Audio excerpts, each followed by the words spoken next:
Have you ever stared at your phone, scrolled endlessly through social media, switched between apps a dozen times in 5 minutes, and still found yourself saying, "Ugh, I'm bored"?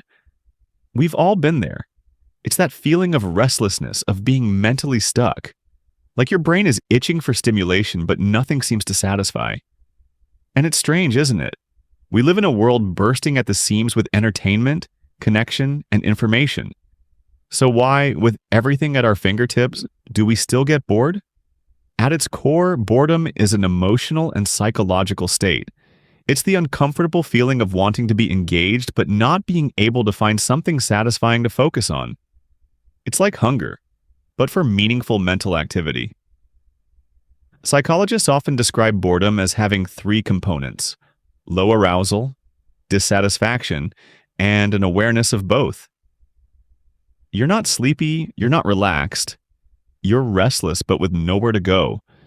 You're aware that you want to be doing something else, something more meaningful, but nothing around you is cutting it.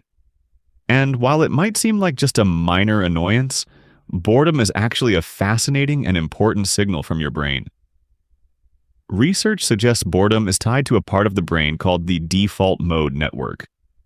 This is the network that becomes active when our minds are not focused on the outside world.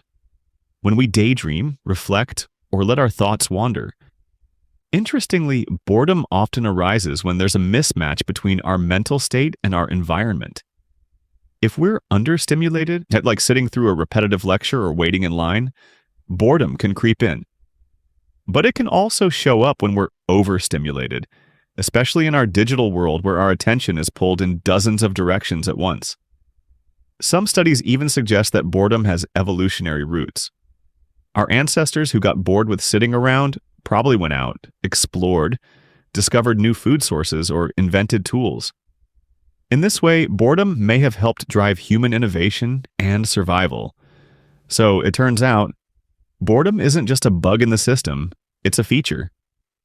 Now here's where things get really interesting, because boredom isn't just about having nothing to do. It's about having nothing that feels worth doing. Think about it. How often do we say "I'm bored" when we're surrounded by entertainment?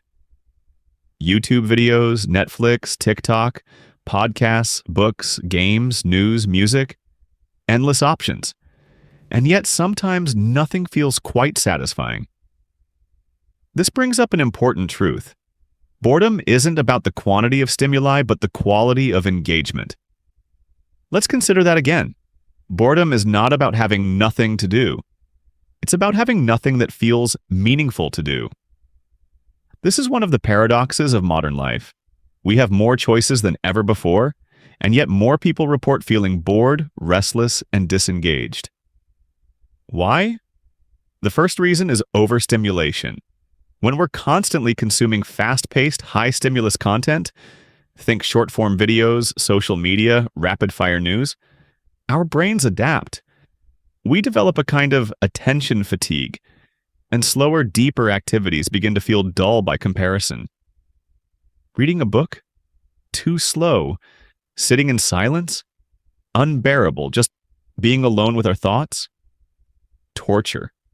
Our threshold for stimulation has risen, but our tolerance for stillness has fallen. The next important reason is lacking of purpose. When we don't see meaning in what we're doing, and whether it's our job, our routine, or our relationships, we can start to feel empty. Purpose is like fuel for the mind.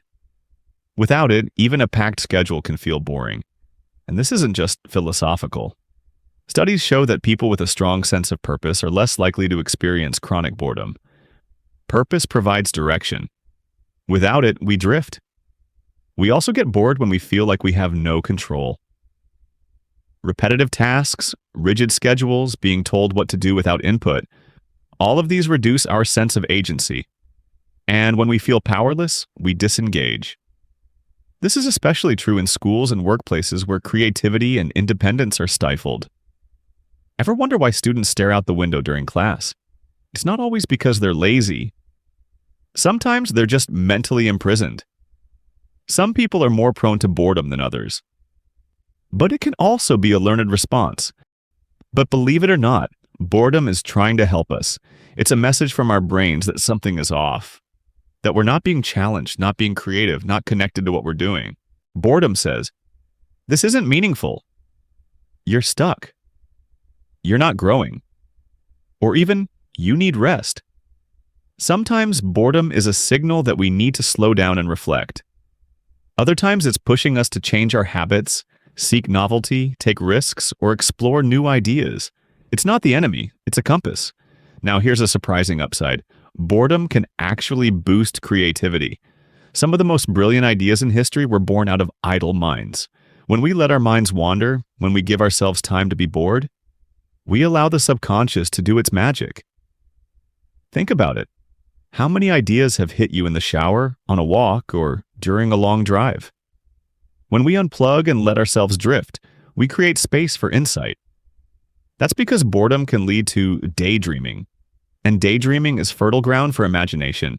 So instead of always trying to escape boredom, maybe we should lean into it. Embrace it. Use it. So what do we do with all this? First, we need to stop seeing boredom as a weakness. It's not a failure of attention, it's a natural human experience. But how we respond to it matters. Here are a few healthier ways to handle boredom. Instead of reaching for your phone the second boredom strikes, ask yourself, why am I feeling this way? What's missing? Use boredom as a prompt, not a problem. Practice being alone with your thoughts. It will feel uncomfortable at first, but over time you'll notice your inner world becoming richer, more reflective, more creative. Find tasks that challenge you, grow you, and matter to you, even in small ways. Whether it's a hobby, a new project, or helping someone else. Doing something with purpose beats killing time. Not all distractions are bad, but when we numb every moment of boredom with dopamine hits, endless scrolling, constant multitasking, we rob ourselves of deeper engagement. Choose quality over quantity in how you spend your attention. We get bored because we're human, because our minds crave meaning, growth, and connection, because sometimes we're not giving ourselves what we truly need. Boredom is uncomfortable, yes, but it's also useful. It's a signal, a messenger, a starting point. It tells us that something in our environment or our mindset needs to shift. So the next time you feel bored, don't just distract yourself. Listen. Because on the other side of boredom might be creativity, clarity, or even a whole new path you never saw coming.